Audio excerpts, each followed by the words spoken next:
Hello my dear students, आज हम बहुत इंपॉर्टेंट टॉपिक जॉन्डिस स्टार्ट करने जा रहे हैं। बहुत कॉमन प्रॉब्लम है जॉन्डिस, जिससे कि कॉमन लैंग्वेज में पीलिया भी कहते हैं, और गांव में तो एक कांवर भी कहलाता है। बहुत से लोग इसको झड़वाते भी कि हम झड़वाने जा रहे हैं, लाइक दैट। वो खैर उनकी अपनी आस्था है। लेकिन जॉन्डिस है क्या, जॉन्डिस के टाइप्स क्या हैं, जॉन्डिस का ट्रीटमेंट क्या हो सकता है, फीचर्स क्या हो सकते हैं, और कितने तरह की जॉन्डिस हो सकती है और क्या क्या डिफरेंसेस, ये हम आज पार्ट 1 में डिस्कस करेंगे। ठीक है, तो स्टार्ट करते हैं।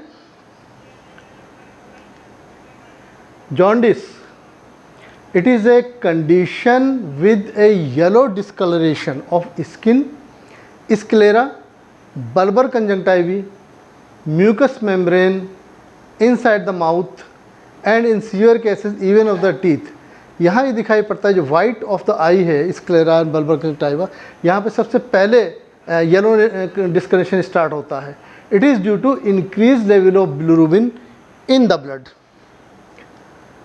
नॉर्मल सीरम बिलिरुबिन हमारी ब्लड में टोटल बिलिरुबिन 0.1 to 1.2 मिलीग्राम पर 100 ml ऑफ ब्लड है। अलग अलग बुक्स में अलग अलग वैल्यूज़ दी जा सकती है, but these values are most accepted पर 100 ml। जैसे कि हमारे एक एवरेज 5 लीटर ब्लड है, यानी 5 लीटर 5000, ठीक है, ml।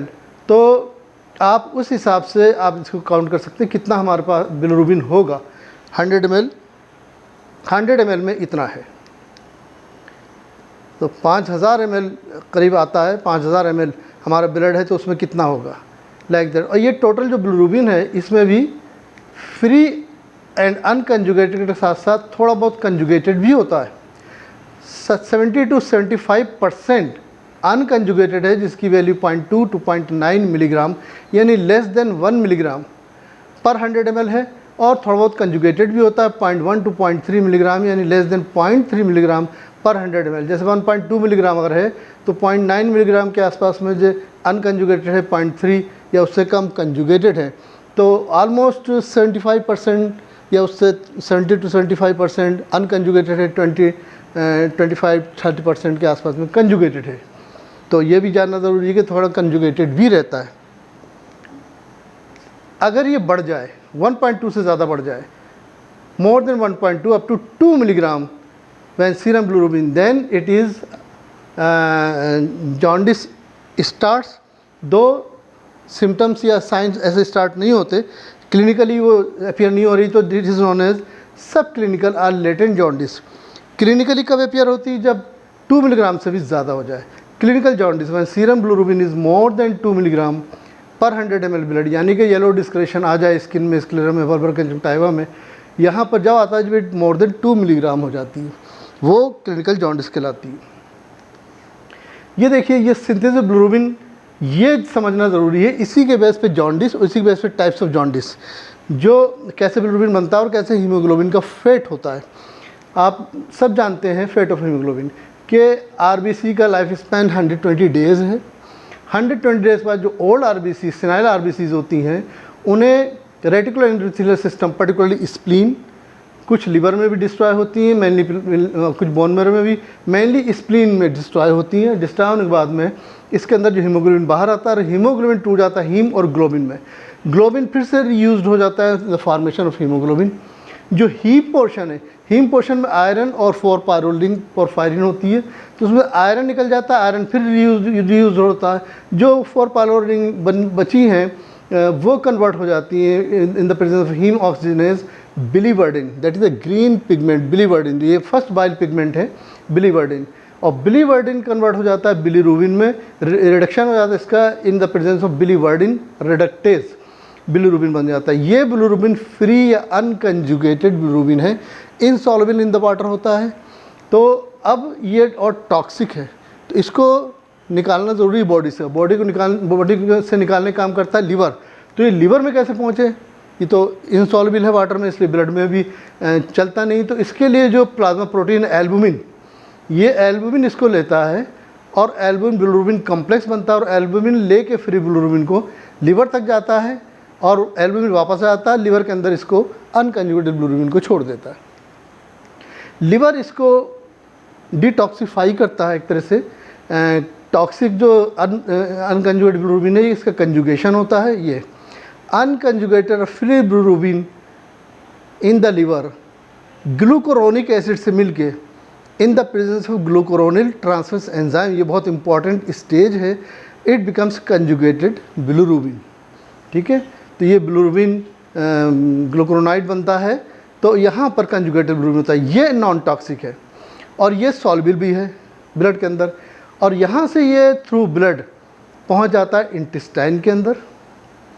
इंटेस्टाइन में पहुँचने के बाद में 50% कंजुगेटेड बिलिरुबिन फिर वापस आता है और फिर चक्कर लगाता है। इस तरह से बिलिरुबिन ये एंट्रोहेपेटिक सर्कुलेशन में चक्कर लगाता रहता है। साथ ही साथ इसमें bile acids, primary bile acid बनते हैं लिवर के अंदर, वो यहाँ पे पहुँच के इंटेस्टाइनल बैक्टीरिया से सेकेंडरी बाइल एसिड बनाते हैं। प्राइमरी बाइल एसिड से कॉलिक एसिड है और कीनोडिऑक्सीकोलिक एसिड है, यहाँ सेकेंडरी बाइल एसिड बन जाते हैं डिऑक्सीकोलिक एसिड और लाइथोकोलिक एसिड। ये जो सेकेंडरी बाइल एसिड फिर यहाँ पहुँचते हैं और फिर ये टारीन और ग्लाइसिन से मिलकर और सोडियम पोटेशियम मिलकर सोडियम टारोकोलेट, सोडियम ग्लाइकोलेट और पोटेशियम टारोकोलेट और पोटेशियम ग्लाइकोकोलेट यानी बाइल साल्ट्स बनाते हैं। तो इस तरह से जो ये एंट्रोहेपेटिक सर्कुलेशन, इसमें सिर्फ बिलिरुबिन ही नहीं सर्कुलेट कर रहा है बाइल पिगमेंट, इसके अंदर बाइल एसिड भी सर्कुलेट कर रहे हैं और बाइल साल्ट्स भी सर्कुलेट कर रहे हैं। तो 50% तो कंजुगेटेड बिलिरुबिन वापस चला गया एंट्रोहेपेटिक सर्कुलेशन। जो 50% बचा वो इंटेस्टाइनल बैक्टीरिया से अगेन अनकंजुगेटेड बिलिरुबिन में कन्वर्ट होता है और इसको कहते हैं यूरोबाइलिनोजन। अब ये यूरोबाइलिनोजन में 45% फिर वापस चला जाता है, यानी 95% तो एंट्रोहेपेटिक सर्कुलेशन वापस चला गया, 5% बचा हुआ है। 5% में तकरीबन 4% या 4.5% ब्लड में आने के बाद ये पहुंच जाता है किडनी में और किडनी से यूरोबाइलिनोजन की शक्ल में ये बाहर निकलता है और जो यूरिन का कलर होता है that colour is because of urobilinogen. जो येलोइश स्ट्रॉ कलर है ये यूरिन का यूरोबाइलिनोजन की वजह से है। और थोड़ी देर ये यूरिन अगर बाहर रहे तो it may be oxidised to urobilin. Similarly जो 1% या लेस देन 1% जो है वो स्टूल से पास होता है through faeces in the form of stercobilinogen, और जो कलर है येलो कलर स्टूल का वो स्टर्कोबाइलिनोजन की वजह से, और वो भी फिर ऑक्सीडाइज होता है स्टर्कोबिलिन में, जिसका कलर चेंज होता है, थोड़ा येलो की जगह ब्लैक हो जाता है। तो 3 स्टेजेस हो गई। ब्लड में अगर हम करें तो फ्री बिलिरुबिन मिल रहा है, थोड़ा कंजुगेटेड बिलिरुबिन मिल रहा है, यूरिन में यूरोबाइलिनोजन, स्टूल में स्टर्कोबाइलिनोजन, और यहाँ पर कंजुगेशन हो रहा है। ठीक है, और ये हेमोलिसिस हो रही है। तो अब इसी पे बेस्ड जॉन्डिस है। अगर यहाँ पर नॉर्मल जो वैल्यू हमने बताया कि 0.2 to 1.2 मिलीग्राम है, अगर बढ़ जाए किसी वजह से बढ़ जाए तो 2 मिलीग्राम ज़्यादा हो जाए तो जॉन्डिस हो जाती है। और जितने टाइप्स ऑफ जॉन्डिस है सब इसी से डिस्कस हो जाएंगे। तो नेक्स्ट स्टेज है टाइप्स ऑफ जॉन्डिस। एक तो हो सकता है अनकंजुगेटेड बिलिरुबिन ही बहुत ज़्यादा बढ़ जाए, that is non unconjugated hyperbilirubinemia. When unconjugated bilirubin is increase in the blood, वो प्री हेपेटिक यानी लिवर से पहले की जो प्रॉब्लम होती है वो प्रॉब्लम क्या है, हीमोलिसिस, बहुत ज़्यादा आरबीसी टूटे और अनकंजुगेटेड बिलिरुबिन बहुत ज़्यादा बढ़ जाए, प्री हेपेटिक। और इसमें हीमोलिसिस भी हो रही है, हीमोलिटिक जॉन्डिस कहते हैं उसको। और कुछ नॉन हीमोलिटिक जॉन्डिस भी होता है। कैसे? जब ये यहाँ पहुँच रहा लिवर में मान लीजिए कंजुगेशन नहीं हो पा रहा, जो ग्लूकोरोनिक जो एंजाइम है ग्लूकोरोनाइड, वो एंजाइम जो है जो हमने यहाँ पर शो किया था, ये ग्लूकोरोनिक ट्रांसफरेंस एंजाइम, अगर ये एब्सेंट हुआ तो कंजुगेशन नहीं होगा और अनकंजुगेटेड बिलिरुबिन ही वापस ब्लड में आ जाएगा। तो अनकंजुगेटेड बिलिरुबिन के दो, एक तो प्री हेपेटिक हो गया हीमोलिटिक, और नॉन हीमोलिटिक, वो नॉन हीमोलिटिक जॉन्डिस हो गया।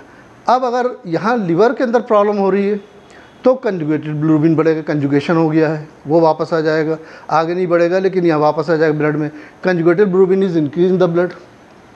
नेक्स्ट हो जाएगा इसमें हेपेटिक जॉन्डिस हो गया अगर लिवर में गड़बड़ी है या इसके आगे ऑब्स्ट्रक्शन है, पोस्ट हेपेटिक ऑब्स्ट्रक्टिव जॉन्डिस। तो एक तरह से देखा जाए तो 4 तरह के जॉन्डिस हो गए, pre hepatic haemolytic, pre hepatic non haemolytic जिसमें वो एंजाइम एब्सेंट है ग्लूकोरोनिक ट्रांसफरेंस एंजाइम, और हेपेटिक लिवर में गड़बड़ी है, और पोस्ट हेपेटिक आगे ऑब्स्ट्रक्शन है। ये 4 तरह के। तो हम आगे फिर डिस्कस करते हैं अब ये हीमोलिटिक जॉन्डिस, ये भी दो तरह का, प्री हिपेटिक हीमोलिटिक और एक है फिजियोलॉजिकल और न्योनेटल। छोटे बच्चों में जैसे बच्चे पैदा हुए उनमें जॉन्डिस हो जाती है, वो सेपरेट टॉपिक हो गया। Neonatal hemolytic jaundice.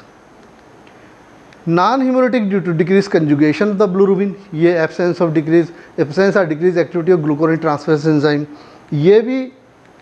ये सिंड्रोम काफ़ी पॉपुलर है, Crigler Najjar syndrome, Gilbert syndrome. तो ये Crigler Najjar syndrome, Gilbert syndrome और ये फिजियोलॉजिकल न्योनेटल जॉन्डिस हम आज के इस टॉपिक में डिस्कस नहीं करेंगे, सेपरेट टॉपिक है, सेपरेट वीडियो बनाएंगे।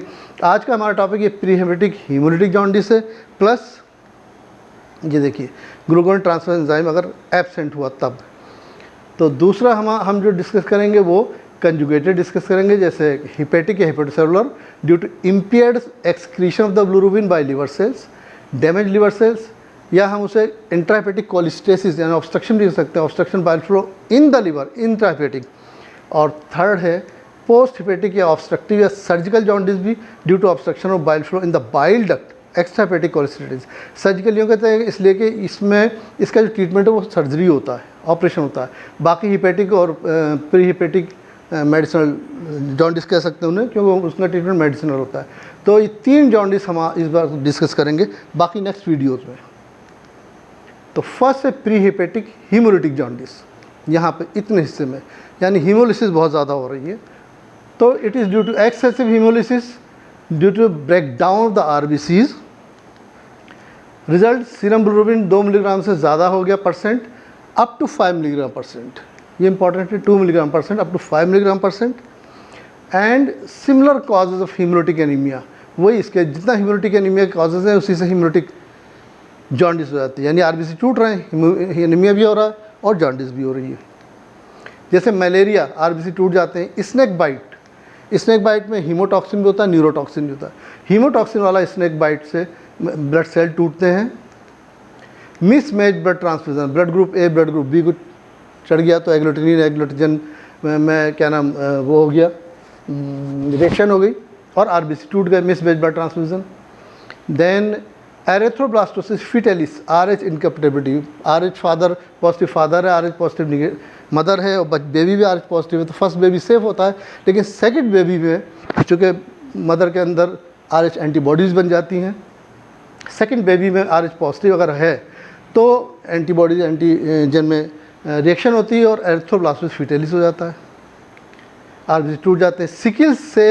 सिकल शेप्ड अगर आरबीसीज हैं तो बहुत जल्दी टूट जाते हैं, डिस्ट्रॉय हो जाते हैं ब्लड वेसल्स में चढ़ते हुए। और कभी स्फेरिकल साइज भी होते हैं, उसके अंदर जो बीच में स्पेक्ट्रिन नहीं है तो बाइकॉनकेव नहीं ना हो के स्फेरिकल हो गया, तो वही बहुत जल्दी टूटते हैं आरबीसीज। सम ड्रग्स जैसे क्विनिन, प्राइमोक्विन एंटी मलेरियल है, डेप्सोन लेप्रोसी के लिए, सल्फोनामाइड्स एंटीबायोटिक्स वगैरह हैं। ये सब इंपॉर्टेंट कॉजेज़ हैं for the haemolytic anaemia as well as for haemolytic jaundice. तो 2 मिलीग्राम से 5 मिलीग्राम के आसपास में हो गया। और रिजल्ट क्या निकलता है कि ब्लड अगर हम टेस्ट कराएंगे तो सीरम बिलिरुबिन तो 2 मिलीग्राम से ज़्यादा, 5 मिलीग्राम। साथ ही साथ unconjugated free bilirubin is more 80% unconjugated है। अभी अनकंजुगेटेड अगर बिलिरुबिन बढ़ रहा है तो लिवर में बहुत ज़्यादा जा रहा है, लिवर में कंजुगेशन भी ज़्यादा हो रहा है, यूरोबायोलॉजिन बहुत बन रहा है, तो यूरिन का कलर जो है येलो हो जाएगा, ज़्यादा येलो हो जाएगा, और स्टूल का कलर भी ज़्यादा येलो होगा कि सर्कोबायोलॉजिन भी बहुत ज़्यादा बन रहा है। और वांडेनबर्ग टेस्ट इनडायरेक्ट पॉजिटिव होता है अनकंजुगेटेड बिलिरुबिन। इनडायरेक्ट पॉजिटिव मतलब है अनकंजुगेटेड बिलिरुबिन में अगर हम डायसोटाइज्ड सल्फेनिलिक एसिड मिलाएं तो इमीडिएट अगर रेड कलर देता है तो कंजुगेटेड बिलिरुबिन होता है। लेकिन इमीडिएट रेड कलर ना दे, हम अल्कोहल मिलाएं और फिर रेड कलर दे तो वो इनडायरेक्ट वैंडेनबर्ग टेस्ट है, पॉजिटिव है बट इनडायरेक्टली पॉजिटिव क्योंकि अल्कोहल मिलाना पड़ रहा है। तो एक तो ये हो गया। यूरिन में आपने बताया कि इंक्रीज यूरोबालिनोजिन, ये ज़्यादा है तो ये भी ज़्यादा है, ये भी ज़्यादा है, यूरोबालिन ज़्यादा है। तो colour of urine is dark yellow but no bilirubin, no bile pigment, no bile acid, no bile salts. ये bile acid, bile salts, bilirubin तो यहीं पे एंट्रोफेटिक सर्कुलेशन में घूम रहे हैं, ब्लड के अंदर नहीं है, यूरिन के अंदर भी नहीं है। स्टूल में भी स्टर्कोबालिन बहुत ज़्यादा बढ़ गया तो colour of faeces is very yellow. ये येलो कलर, यूरिन बहुत ज़्यादा डार्क येलो कलर और unconjugated bilirubin more than 80% indirect van den Bergh test. ये हीमोलिटिक जॉन्डिस की बात हो गई। अब हम उससे आगे बढ़ते हैं, लीवर के अंदर पहुंच गया। देन इट बिकम्स, वहाँ पे अगर गड़बड़ी है तो हिपेटिक और हिपेटोसेलुलर जॉन्डिस। ये देखिए लीवर के अंदर ये देखिए एक हिपेटिक आर्टरी जा रही है और एक पोर्टल वेन, दो सर्कुलेशन है। हिपेटिक आर्टरी ये डिसेंडिंग आउटा की डायरेक्ट ब्रांच है जो ऑक्सीजन ले जा रही है।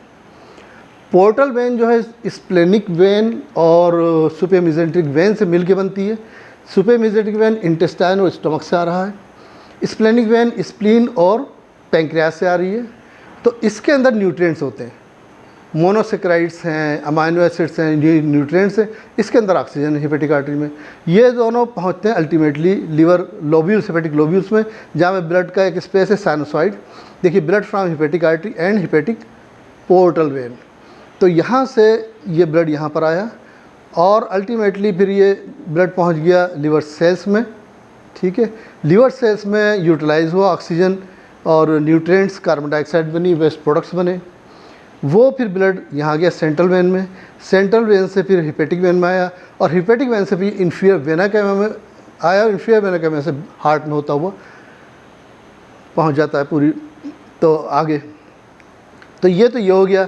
और साथ ही साथ ये लिवर सेल बना रहे हैं बाइल बना रहे हैं, जिसके अंदर बाइल एसिड है। वो बाइल एसिड इंटेस्टिन में पहुँचे, प्राइमरी वाले, सेकेंडरी बाइल एसिड बने, फिर वापस लिवर में आए, फिर जाके बाइल साल्ट्स बने।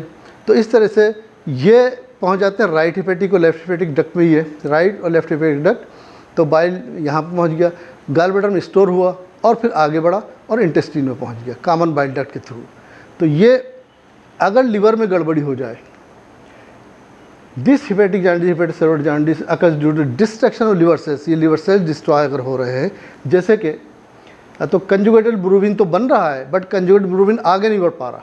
Conjugated bilirubin can not be excreted out from the liver and come back into the blood, blood में वापस आ गया। तो कॉजेज क्या है? Hepatitis, viral hepatitis, alcoholic hepatitis, toxic hepatitis, drug induced hepatitis, drug जैसे कि rifampicin, non steroidal anti inflammatory drugs, paracetamol, antibiotics, statins. ठीक है, तो ये जो है ड्रग्स हेपेटाइटिस कॉज कर सकती हैं। लिवर सिरोसिस हो जाए, कंजेनाइटल जेनेटिक इनहेरिटेड भी प्रॉब्लम होती है, इससे ड्यूवन जॉनसन सिंड्रोम, रोटर सिंड्रोम, ये भी हम नेक्स्ट वीडियोज़ में बताएंगे कि क्या होता है, कैसे होता है। तो यहाँ पे अब क्या है कि अगर ब्लड टेस्ट करेंगे तो serum bilirubin more than 5 milligram, haemolytic में 2 to 5 है, यहाँ पे more than 5 milligram up to 15 milligram % हो जाएगा। And most of the bilirubin is conjugated, conjugated unconjugated दोनों है इसके अंदर। अनकंजुगेटेड यहाँ से आ रहा है, कंजुगेटेड यहाँ से वापस आ रहा है, दोनों है, but more than 50% is conjugated. और वांडेनबर्ग टेस्ट डायरेक्ट पॉजिटिव होगा कि कंजुगेटेड बिलिरुबिन है, आपने डाइसोटोटाइज सल्फोनिक एसिड मिलाया, इमीडिएटली रेड कलर आ गया। अब ये कंजुगेटेड बिलिरुबिन तो यहाँ आया, यहाँ पर आगे नहीं बढ़ पा रहा, तो यूरिन में यूरोबायोलोनिजिन नहीं होगा, स्टर्कोबायोलोनिजिन नहीं होगा, इंटेस्टिन में और फिसीज में, तो फिसीज में स्टर्कोबायोलोनिजिन नहीं होगा तो चाइना क्ले कलर स्टूल हो जाएगा। और यूरिन में यूरोबायोलोनिजिन तो नहीं है, लेकिन ये जो वापस आया कंजुगेटेड बिलिरुबिन, उसके अंदर बाइल एसिड्स भी हैं, बाइल साल्ट्स भी हैं, 2000 सॉल्बिल, वो यूरिन से पास आउट होते हैं। तो because of the bile salts urine का कलर डार्क मस्टर्डाइड कलर हो जाता है। और यहाँ पे देखिए लीवर फंक्शन चूँकि डैमेज हो रहे हैं तो लीवर फंक्शंस आल्टर्ड हो जाएंगे। SGOT, SGPT जो एंजाइम्स है ब्लड में वो बढ़े हुए मिलेंगे।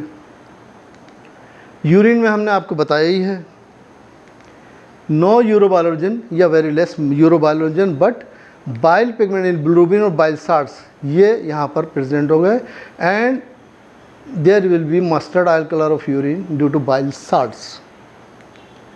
स्टूल में स्टर्कोबायोलोनिजिन नहीं है तो china clay colour of stool हो जाएगा। तो ये डिफरेंस हो गया दोनों से, यहाँ चाइना क्ले कलर, यहाँ मस्टर्ड ऑयल कलर, और यहाँ पे ज़्यादा कंजुगेटेड है और डायरेक्ट वांडेनबर्ग पॉजिटिव है, और 5 से 15 मिलीग्राम % ये हो गया। तीसरे तरह की जॉन्डिस ये देखिए पोस्ट हिपेटिक या ऑब्स्ट्रक्टिव या सर्जिकल जॉन्डिस कहलाती है, लिवर के बाद। अब लिवर में जो बाइल है right hepatic duct, left hepatic duct से होता हुआ कॉमन हिपेटिक डक्ट में, फिर ये गॉल ब्लैडर में स्टोर हो गया, गॉल ब्लैडर से सिस्टिक डक्ट निकली, common hepatic duct cystic duct मिलके कॉमन बाइल डक्ट बनाया, यहाँ से बाइल होते हुए यहाँ पर पैंक्रियाटिक डक्ट के साथ मिलते हुए एम्प्ला वाटर से होते हुए डिडम में पहुँच जाता है बाइल। और जब ज़रूरत होती है फैट के डाइजेशन में, फैट के एमिल्सिफिकेशन, फैट के एब्जॉर्प्शन में, ये बाइल एसिड यहाँ से निकलता है और यूज़ होता है। अगर यहाँ पे ऑब्स्ट्रक्शन हो जाए इस जगह पर या यहाँ पर ऑब्स्ट्रक्शन हो जाए तो भी कंजुगेटेड बिलिरुबिन आगे नहीं बढ़ेगा और ये कहलाएगा पोस्ट हिपेटिक ऑब्स्ट्रक्टिव जॉन्डिस। तो रीज़न क्या है? It occurs due to obstruction the biliary tract. So conjugated bilirubin is not excreted in the intestine and comes back in the liver, liver में वापस आ गया, and then into the blood. Causes क्या क्या हो गए? Gall stone in the common bile duct, यहाँ के गाल स्टोन फंस गया है। गाल स्टोन जो कि बिलिरुबिन, बाइल पिगमेंट्स और साथ साथ बाइल एसिड्स और कोलेस्ट्रॉल और कैल्शियम से मिलकर बनता है। बिलियरी स्ट्रक्चर हो जाए, बाइल डक्ट बहुत ही नैरो हो जाए। पैंक्रेटाइटिस अगर हो जाए तब भी यहाँ पे ऑब्स्ट्रक्शन कर सकता है। और carcinoma head of the pancreas, यहाँ पे कार्सिनोमा होता है, ये भी दबा सकता है। ये इसके कॉजेज़ हो गए। तो इसमें क्या होगा? ब्लड में अगेन सीरम बिलिरुबिन बढ़ जाएगा, बट यहाँ पे 10 मिलीग्राम से भी ऊपर 30 मिलीग्राम तक। तो ये डिफरेंस चल रहा है हेपेटोसेलुलर और ऑब्स्ट्रक्टिव और उसमें हीमोलिटिक में। वहाँ 5 मिलीग्राम तक था हीमोलिटिक में, फिर 15 मिलीग्राम तक था हिपेटिक में, और ये up to 30 milligram. Conjugated bilirubin almost conjugated bilirubin है, और also some biliverdin green pigment भी यहाँ पे आ जाता है। वैंडेनबर्ग टेस्ट डायरेक्ट पॉजिटिव है क्योंकि कंजुगेटेड बिलिरुबिन है। लिवर फंक्शन है SGPT, क्योंकि लिवर तो ठीक है इसलिए ये ना तो नॉर्मल होते हैं या एग्जेगरेटेड हो जाते हैं, बढ़ जाते हैं अगर यहाँ पर ऑब्स्ट्रक्शन है। और एक एंजाइम होता है सीरम अल्कलाइन फास्फेटेज, ये बढ़ जाता है ब्लड के अंदर। It is increase due to blockage of the bile duct. Bile acid accumulate in the liver cells, bile acid accumulate हो रहे हैं, ये stimulate synthesis of alkaline phosphatase और वो ब्लड में आ जाता है। तो सीरम एल्कलाइन फास्फेटेज अगर बढ़ा है तो there chances of obstructive jaundice.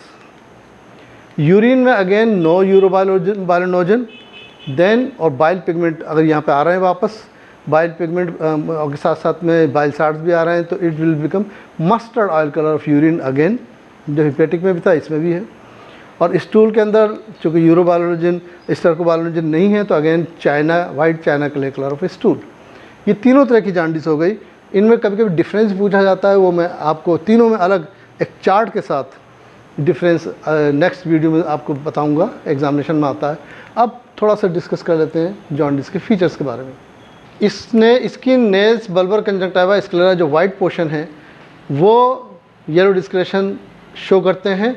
ये एक पेशेंट का फिगर है जो हमारे यहाँ कैरियर मेडिकल कॉलेज में जो मेडिसिन के HOD हैं डॉक्टर अब्दुल मतीन अंसारी, इन्होंने मुझको ये फ़ोटोग्राफ भेजा था, तो I am extremely thankful to him.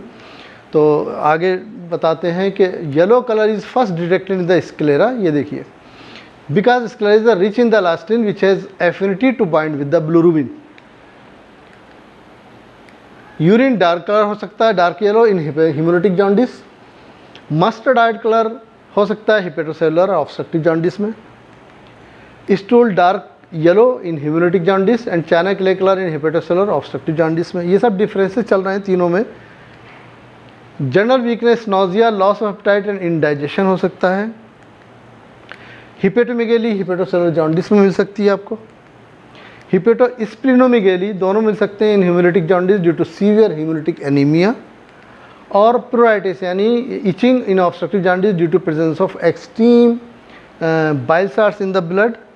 और haemorrhagic tendencies in hepatocellular jaundice due to absence of vitamin K, क्योंकि लिवर डैमेज हो रहा है तो many clotting factors are not form, जो कि विटामिन के प्रेजेंस में बनते हैं।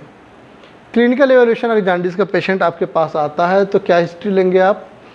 ड्यूरेशन ऑफ जॉन्डिस पूछेंगे, presence and characters of abdominal pain, fever and other symptoms of inflammatory disease, any change the appetite, taste, weight and bowel habit, any history of blood transfusion, intravenous injection, alcohol use, unnatural sexual act, ये पूछेंगे। Detailed drug history लेंगे। Pruritus और itching which is common the obstructive jaundice, इसके बारे में history लेंगे। Colour of the urine and stool ये पूछेंगे। History of pregnancy, erythroblastosis fetalis की वजह से। एपिस्टेक्सिस, हेमेटोमेसिस, ब्लीडिंग टेंडेंसी, ये haemorrhagic tendency in hepatic jaundice due to deficiency vitamin K, ये हिस्ट्री लेंगे। सिम्टम्स ऑफ एनकेफेलोपैथी, इसकी हिस्ट्री लेंगे।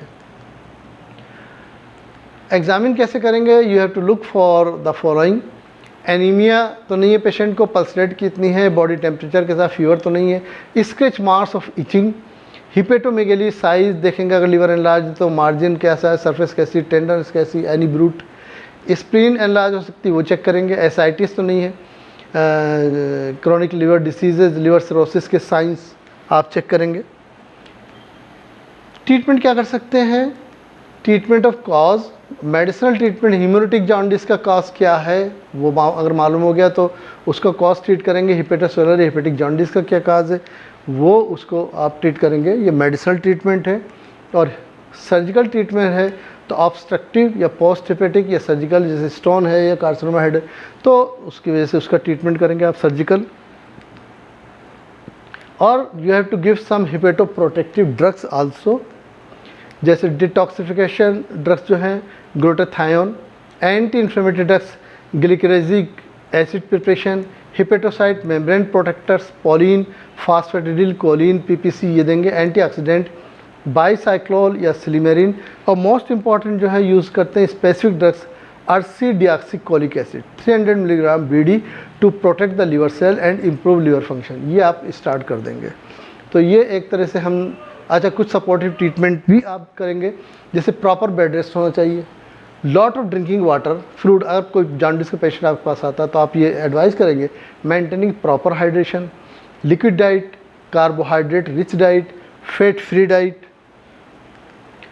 Whole grains, lean protein, water में आपको या लिक्विड में Glucon D, curd, coconut water, sugar cane juice, fruits and fruit juices, vegetables and vegetable juices, ये important हैं। You have to advise him to avoid non veg diet, alcohol, oily food, fried food, excess of salt, milk ये avoid करेंगे, but skimmed milk can be used. आप उसको advice करिए to eat smaller and more frequent meals and to follow up properly. तो ये हम jaundice discuss हो गया, उसके टाइप्स क्या क्या हैं, उसके फीचर्स क्या हैं, बायोकेमिकल फाइंडिंग्स क्या है, ट्रीटमेंट क्या है।